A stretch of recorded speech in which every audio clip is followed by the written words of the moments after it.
Okay, this video is about z-scores. Now this is this formula here that we've talked about, which is on page 2 of your reference sheet.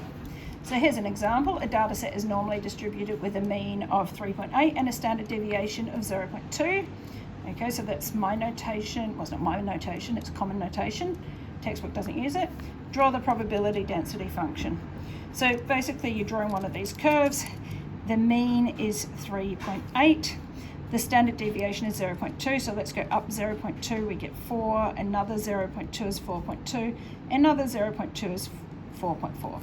Let's go down 0.2, so there's 3.6, 3.4, and 3.2, okay? That's our probability density function. Remember, the area under the curve equals 1. So that would adjust with the height of the curve and that kind of thing, so it makes it 1. Convert the following scores to standardized scores. Now, standardized means a z-score. We're finding the z-score. Okay, so the z-score is equal to the x minus the mu over the sigma. Okay, which in this case the x is 4.2, the mean was 3.8, and that's divided by 0.2. So that has a z-score of 2. And that makes sense. Here it is right here, 2 standard deviations above the mean. 3.5, now that one isn't, it's halfway between these two.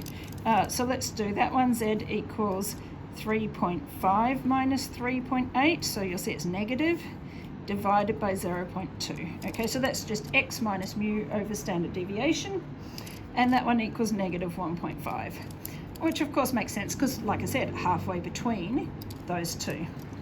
Okay, find the score that has a z-score of 1.9. So this is 1.9 equals x minus mu over sigma, which in this case our mu was 3.8, our sigma was 0.2. Okay, so let's solve that equation. So 1.9 times 0.2 is 0.38. X minus 3.8.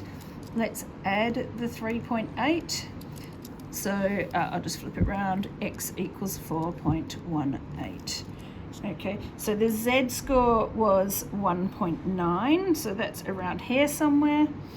A little bit less than 4.2 there, 4.18, that makes sense. So a z-score of negative 3.7. Now remember, this is negative 3 here. It's going to be way smaller than 3.2. Negative 3.7 is over here somewhere, so it's very tiny.